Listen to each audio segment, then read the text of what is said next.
So hello everyone, welcome to this channel drug digger. And आज के इस video में हम डिस्कस करेंगे एंटीटसिव्स एंड एक्सपेक्टोरेंट्स। बेसिकली आप उनसे रिलेट कर सकते हो ये जो खांसी की दवाइयाँ हैं एंड जो गले की खराश को दूर करने के लिए हम मार्केट में जो अवेलेबल प्रोडक्ट्स हैं उनको यूज़ करते हैं, तो उनको एक्सपेक्टोरेंट्स बोलते हैं। एंड खांसी की दवाइयाँ जो होती हैं उनको एंटीटसिव्स बोलते हैं। ठीक है, तो फर्स्ट ऑफ ऑल डिस्कस कर लेते हैं व्हाट इज़ कफ। कफ एक तरह का प्रोटेक्टिव रिफ्लक्स है हमारी बॉडी के द्वारा जो कि एयरवे को क्लियर करने में हेल्प करता है। हमारी जब भी कोई इरिटेंट या म्यूकस वगैरह पार्टिकल जो है हिंडर करता है एयरवे के अंदर एयर आने जाने की प्रोसेस को, तो हमारी बॉडी का एक नेचुरल मैकेनिज्म है, ये रिफ्लेक्स जो होते हैं ब्रेन्स के अंदर वो अपने आप सिग्नल मिलते हैं। तो डायफ्राम वगैरह की जो अपनी मसल्स हैं वो कॉन्ट्रैक्ट करती हैं और जो है कफ को प्रोड्यूस करती हैं। ठीक है, तो कफ के भी कुछ डिफरेंट टाइप्स है, पढ़ लेते हैं आ जाओ।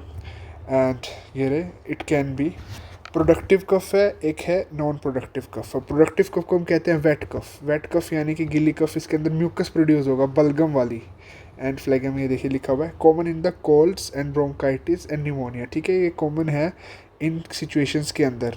एंड अगली है हमारी नॉन प्रोडक्टिव कफ जिसको हम ड्राई कफ भी बोलते हैं। ड्राई कफ का मतलब कि कोई म्यूकस नहीं बनेगा इसके अंदर, और ये वैसे जनरली इरिटेंट्स एंड एलर्जीज के एंट्री के दौरान होती है हमारी बॉडी के अंदर। एंड अस्थमा में भी ये देखने को मिलती है। ठीक है, एंड GERD में भी। एंड GERD का मतलब है गैस्ट्रिक ओसोफेगल रिफ्लक्स डिसीज़ के दौरान भी जो कफ प्रोड्यूस होती है वो एक नॉन प्रोडक्टिव टाइप की होती है। एंड जो है बेस्ड ऑन द ड्यूरेशंस जो कफ की डिफ्रेंशिएशन है वो है acute cough, sub acute cough and chronic cough. Like जो 3 वीक से कम है जिसको खांसी को हुआ है, लाइक 3 वीक से ज़्यादा नहीं हो रही कोई खांसी, तो उसको बोलेंगे एक्यूट कफ। तो ये कोल्ड और फ्लू के दौरान जो है कॉमन होती है। अगली आती है सब एक्यूट, मतलब जो लास्ट फॉर 3 to 8 वीक्स, मतलब तीन से ज़्यादा और 8 वीक्स तक जो हमारी बॉडी के अंदर रहती है, तो उसको बोलते हैं हम सब एक्यूट कफ। ये लाइक पोस्ट इन्फेक्शन की कफ है, लाइक इन्फेक्शन हो जाता है उसके बाद भी जो इन्फेक्शन को क्लियर करने के लिए बॉडी का रिफ्लेक्स जनरेट होता है, तो हम उसको बोलते हैं सब एक्यूट कफ। एंड अगली है chronic cough, last more than 8 weeks. ठीक है, ये मतलब 8 वीक से भी ज़्यादा तक हमारी बॉडी के अंदर मतलब प्रोड्यूस होती रहती है एंड ये रिफ्लेक्स जनरेट होता रहता है। और ये generally asthma and GERD and TB के अंदर देखने को हमें मिलती है। ठीक है, अब मैकेनिज़्म ऑफ एक्शन कर लेते हैं। कफ का मैकेनिज़्म क्या है हमारी बॉडी के अंदर, कफ कैसे जनरेट होती है, कैसे प्रोड्यूस होती है। ठीक है, फर्स्टली क्या होगा, इरिटेशन होगा। Irritation triggered by mucus and any foreign particles, किसी भी टाइप का इरिटेंट होता है जो, ठीक है, वो इरिटेशन कोज करेगा हमारे एयरवे के अंदर। तो रिसेप्टर जो होते हैं उनकी एक्टिवेशन हो जाएगी यहाँ पे। Sensory nerves in the airway signal, मतलब जो है एयरवे को सेंड करेगी सिग्नल कि यहाँ पे कोई फॉरेन पार्टिकल आ रहा है, कुछ आउटर एक्टिविटी हो रही है जो कि बॉडी के लिए अच्छी नहीं है। एंड फिर जो कफ सेंटर एक्टिवेशन हो जाएगा, ये नर्व्स जो है वहाँ पे जाके ब्रेन स्टेम के अंदर processes the signal. And then फिर वो जो ब्रेन है, सेंट्रल नर्वस सिस्टम हमारे जो मसल कॉन्ट्रैक्शंस को इंक्रीज़ करवाएगा, like diaphragm chest and abdomen की टाइटनेस करेगा। एंड फिर एक्सपल्सन ऑफ एयर होगा, air is forcefully expel to clear the irritant. ठीक है, तो ये एक तरह का ये जनरल मैकेनिज्म था कि how cough is produced in our body. तो अब बात कर लेते हैं एक्सपेक्टोरेंट्स की। What are the actually expectorants are, these are use to treat in the मतलब प्रोडक्टिव कफ की जो ट्रीटमेंट होती है, वेट कफ यानी कि जो म्यूकस प्रोड्यूस कर रही है, खराश जैसे गले में कुछ होता है ना, लाइक स्पिट के थ्रू जब हम निकालते हैं तो गले को राहत मिलती है। तो ये जो ड्रग है क्या करती है, फैसिलिटेट द म्यूकस क्लियरेंस, जो है फैसिलिटेट करेगी म्यूकस की क्लियरेंस, जो कि जमा हुआ म्यूकस है, बलगम है, उसको बाहर निकालने के अंदर हमारी हेल्प करेंगे ये एक्सपेक्टोरेंट्स। ठीक है, इनको हम थ्रोट क्लियरिंग ड्रग्स भी बोले जाते हैं ये जो है एक्सपेक्टोरेंट्स। तो इनका फंक्शंस क्या है, loosens and thins the mucus. ठीक है, जो क्या करेंगे, म्यूकस जो हमारा टाइटेंट सा एकदम मतलब हो रखा है, जो जमा हुआ है, तो उसको लूज़ करेंगे ताकि वो ईजिली मोबाइल बन के हमारी बॉडी से बाहर निकल सके। और ये यहाँ पे हमने लिखा भी है मेकिंग ईजियर टू एक्सपेल। ठीक है, तो इसका मैकेनिज्म हम अब पढ़ लेते हैं कैसे क्या करते हैं ये। They increase the secretion and reduces mucus viscosity, जो म्यूकस ज़्यादा विस्कस है, आपने फिजिक्स में पढ़ा होगा, विस्कोसिटी जो जिसकी ज़्यादा होती है उस पर ज़्यादा फोर्स लगाने की जरूरत पड़ती है ना उसके मोशन के लिए। तो जो लेस विस्कस होगा तो वो ईजिली फ्लो होगा, लाइक हनी एंड वाटर का एग्जांपल ले लो, वाटर ईजिली फ्लो करेगा, हनी के मुकाबले। हनी के जो वांडर वॉल फोर्सेस होते हैं वो ज़्यादा होते हैं और वाटर के कम होते हैं, तो इसकी विस्कोसिटी लो होगी तो वो ईजिली हमारी बॉडी से बाहर निकल जाएगा, ठीक है। एंड टाइप्स ऑफ एक्सपेक्टोरेंट्स की बात कर लेते हैं, क्या क्या होते हैं। म्यूकोलाइटिक्स एंड प्रोटसिव्स, ठीक है, इनको सिक्रेटोलाइटिक्स भी बोलते हैं। एंड म्यूकोलाइटिक्स एज नाम दर्शा रहा है, म्यूको यानी कि म्यूकस, लाइटिक यानी कि ब्रेकिंग, ठीक है। जो ये ब्रेकिंग द मतलब ये बॉन्ड म्यूकस के जो बीच में बॉन्ड बनी हुई है उसको जो जकड़ के रख रखा है म्यूकस को, उनको ब्रेक करने के अंदर हेल्प करेंगे। Like this break the bonds between the mucus cells, ठीक है। जो सेल्स के मतलब प्रोटीनेशियस होता है म्यूकस भी, उसके अंदर डाइसल्फाइड बॉन्ड होगी, ठीक है। ये सल्फर बॉन्ड्स जो होंगी उनके बीच में, उनको ब्रेक करने में हेल्प करेंगे, ठीक है। तो इसके एग्जाम्पल है N acetyl cysteine, bromhexine, ambroxols. These are the important example as a expectorant जो ये ड्रग्स हैं। और जो इधर अपनी प्रोटसिव्स हैं उनके हैं गुआफेनिसिन्स, ठीक है। ग्लिसरॉल ग्यूइकोलेट भी बोलते हैं हम इसको। तो इनके म्यूकोलाइटिक्स का मैकेनिज्म ऑफ एक्शन क्या है, सिंपल सा मैकेनिज्म ऑफ एक्शन है इसका, एल सिस्टीनिम का जो है एल सिस्टीन का, ठीक है, एन एसिटाइल सिस्टीन का।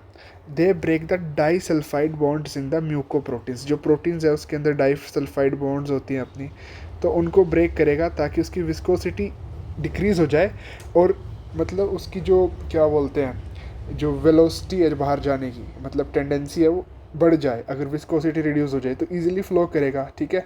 और अगला है ब्रोमोहेक्सिन एंड एम्ब्रेक्सोल। क्या करेंगे ये, they increase the production of serous mucus. Serous यानी कि जो अपनी लेयर्स होती है ना, serosa, mucosa, sub mucosa, mucosa, ठीक है। तो ये होती है एक वो भी होती है मस्कुलरिस। तो ये सीरस म्यूकस जो है, सीरस के ऊपर जो म्यूकस है उनको क्या बोलते हैं, उसकी प्रोडक्शन को इंक्रीज़ कराएगा ताकि वो जल्दी जल्दी निकल सके, क्योंकि उसकी अगर वॉल्यूम इंक्रीज़ होगी तो वो ईजिली फ्लो कर पाएगा। And make it thinner and less viscous and less sticky, ठीक है। वो चिपकेगा नहीं, जो लेयर्स हैं वो ईजिली निकल जाएगा बाहर। और इसके यूजेस क्या हैं, क्रॉनिक ब्रोंकाइटिस के अंदर ही यूज़ करते हैं हम इसको, COPD chronic obstructive pulmonary disorders के अंदर, सिस्टिक फाइब्रोसिस के अंदर हम म्यूकोलाइटिक्स का यूज़ करेंगे। And use by nebulization. Nebulization जो होता है, नेबुलाइज़र लगा देते हैं बॉडी के अंदर, मतलब जो नाक के ऊपर जो मतलब एयरवे पाथ, एयरवे जो होता है उसको क्लियर करने के लिए, किसी को सांस नहीं आ रहे तो हम नेबुलाइज़र लगा देते हैं। समटाइम्स उनके अंदर भी जो होते हैं नेबुलाइजिंग लिक्विड होता है, ड्रग्स होती हैं उसके अंदर भी हम म्यूकोलाइटिक्स लेते हैं, ठीक है, ताकि पाथवे क्लियर हो जाए, हम बंदा क्लियरली ब्रेथ कर सके। अब आती हैं प्रोटसिव्स। प्रोटसिव्स क्या है, इनका मैकेनिज्म ऑफ एक्शंस है, दे increase the volume and decrease the viscosity, ठीक है। ये सिक्रेटोलाइटिक्स भी बोलेंगे, मतलब वॉल्यूम इंक्रीज कर देगा इसका, ठीक है, और विस्कोसिटी डिक्रीज कर देगा ऑफ द ब्रोंकियल सिक्रेशंस, जो भी म्यूकस और फ्लूइड जो सिक्रीट हो रहे हैं ब्रोंकीज के द्वारा। And easier to expel by coughing, जो कफ करेंगे ताकि वो ईजिली निकल सके उसके अंदर से ये, ठीक है। इसके यूजेस क्या हैं, commonly used in the OTC syrups for the productive cough. और यहाँ पे बात आती है OTC सिरप्स क्या होती है। OTC का मतलब है ओवर द काउंटर, यानी कि ये विदाउट एनी प्रिस्क्रिप्शन हम ले सकते हैं, कोई मतलब कोई नॉर्मल बंदा भी जाएगा, इसके लिए नो प्रिस्क्रिप्शन नीडेड, ठीक है। आगे जूरिस वगैरह में पढ़ोगे क्या होती हैं ओवर द काउंटर ड्रग्स और प्रिस्क्राइब ड्रग्स, तो ये OTC सिरप्स के अंदर यूज़ होते हैं ये प्रोटसिव्स ड्रग्स और म्यूकोलाइटिक्स जो भी हैं ये, ठीक है। अब आते हैं एंटीटसिव्स के ऊपर। एंटीटसिव्स क्या है, यूज़ फॉर सप्रेसिंग और रिड्यूसिंग द कफ रिफ्लेक्स, ठीक है। ये बेसिकली जो है हमारी ड्राई कफ के ऊपर करेंगे एक्ट ये, क्योंकि ना ये म्यूकस की सिक्रेशंस का छेड़छाड़ करेंगे, डायरेक्टली जो कफ सेंटर है ब्रेन के अंदर, ठीक है, जो कफ सेंटर है ब्रेन के अंदर उसको उस पर जाके एक्ट करेंगे एंड रिफ्लक्स को रोक देंगे ये हमारे, ठीक है। And commonly use for the dry coughs. Mechanism क्या है इसका, act on the cough centre in the brain and reduce the sensitivity, ठीक है। ये रिड्यूस कर देंगे सेंसिटिविटी ऑफ द रिसेप्टर्स जो कि हमारे जो कफ करते हैं, ठीक है, मतलब कोई भी रिफ्लेक्स वगैरह आ गया तो उसको सप्रेस कर देंगे। तो इसका एग्जांपल्स क्या हैं, centrally acting and dextromethorphan and codeine. Codeine ये कि वो है क्या बोलते हैं ओपियोइड ड्रग है, और पेरिफेरल एक्टिंग है बेंजोनेट। बाकी इसकी मैं क्लासिफिकेशन लेके आया हूँ KD त्रिपाठी की, एक बार वो देख लेते हैं, दिस इज़ इम्पोर्टेंट। ये लाइक एक्सपेक्टोरेंट्स हमने पढ़े थे, सिक्रेशन इन्हेंसर जो कि इसकी सिक्रेशन को इंक्रीज़ कर देंगे, म्यूकोलाइटिक्स ये रहा ब्रोमोहेक्सिन, एम्ब्रोक्सोल, एसिटाइल सिस्टीन, कार्बोसिस्टिन, वो मैंने इंपॉर्टेंट ड्रग्स लिखे थे वहाँ पे, और यहाँ पे फुल फ्लैश जो आपको क्लासिफिकेशन देखने को मिल जाएगा। सिक्रीशन इन्हेंसर्स के अंदर है potassium citrate, potassium iodide and vasaka, ammonium chloride, guaifenesin and pharyngeal demulcents, जो एक स्ट्रेप्सिल्स वगैरह जो हम लेते हैं वो फेरेंजियल डिमल्सेंट्स के अंदर आते हैं, लाइक जो हम गले में डिज़ोल्व करके ठीक करते हैं, लाइक सिरप्स हो गए, ग्लिसरीन, लिकोराइज, ये मुलेठी जो थ्रोट क्लियरिंग के अंदर हेल्प करता है, ये फार्माकोगनोसी के अंदर पढ़ेंगे आप। वैसे भी ये घर में सबके देखने को मिल जाती है, थ्रोट क्लियरिंग ड्रग है ये लिकोराइज, ठीक है। एंड अब हमारी है ये यहाँ पे एंटीटसिव्स कफ सेंटर सप्रेसिंग, ये दो तरह की होती है हमारी, ओपोइड्स एंड नॉन ओपोइड्स, ठीक है। एंड एंटीहिस्टामिनिक्स में हम यूज़ करेंगे, जो कि हम बताते हैं कि H1 जो होते हैं, H1 रिसेप्टर्स हैं उनको ब्लॉक करेगी, जो कि एलर्जी के दौरान हमारे प्रोड्यूस होते हैं। इसके अंदर है अपनी प्रोमिथाजिन, डाइफेनिहेड्रेमिन, क्लोरफेनेरमाइन, ठीक है। अब बात करते हैं हम ओपियोइड ड्रग की, सेंट्रली एक्टिंग ड्रग हैं ये, जो है हमारी सेंट्रली एक्टिंग ड्रग हैं, ठीक है। तो इसकी क्या है, acts on the cough centre in the medulla to suppress cough, क्योंकि जो हमारा कफ सेंटर होता है वो मेड्यूला के अंदर होता है, तो उसको वो सप्रेस कर देंगे ताकि जो रिफ्लक्स है कफ का वो बंद हो जाए और हमें कफ ना आए।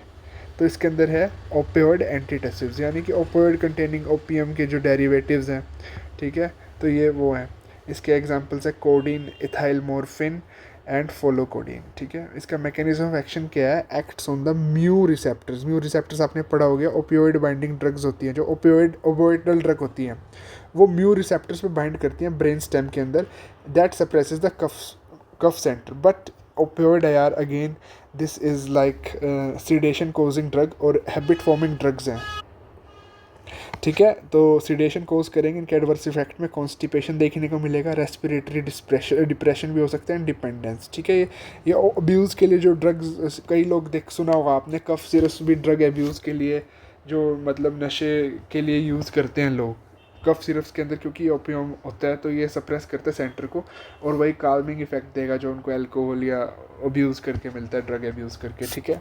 और अब अगली क्लास है नॉन ओपियोइडल ड्रग्स। नॉन ओपियोइडल ड्रग्स क्या करेंगे, नॉन ओपियोइडल ड्रग्स काम वही करेंगे, बट जो इनका ओपियोइडल एक्शन है ना वो नॉन ओपियोइड्स के अंदर नहीं आएगा। इसके एग्जांपल है नोस्कैपिन, क्लोफेनिडायोल, डेक्स्ट्रोमिथोर्फन, ठीक है। इसके suppress the cough centre without significant opioid like effect, ठीक है। इसके यूजेस हैं, and safer alternative of codeine, widely use in the OTC, मतलब इसको हम directly OTC over the counter ले सकते हैं विदाउट एनी प्रिस्क्रिप्शन, इसकी कोई हमें प्रिस्क्रिप्शन की इसके अंदर नीड नहीं है।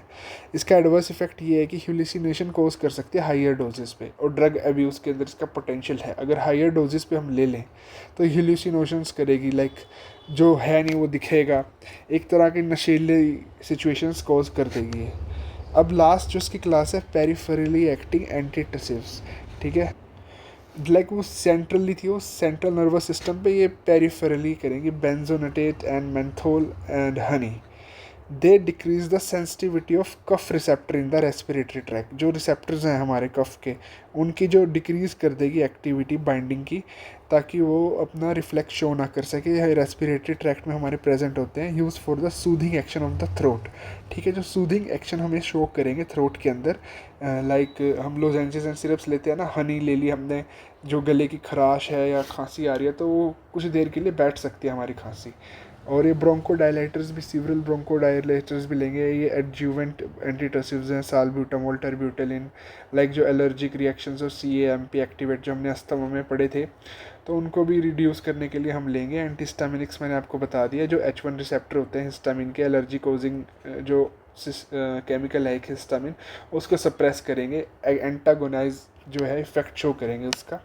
सो this is all about cough and expectorants. तो thank you so much guys, and keep subscribe if you have understand the topic that I taught you. So thank you so much guys, thank you so much.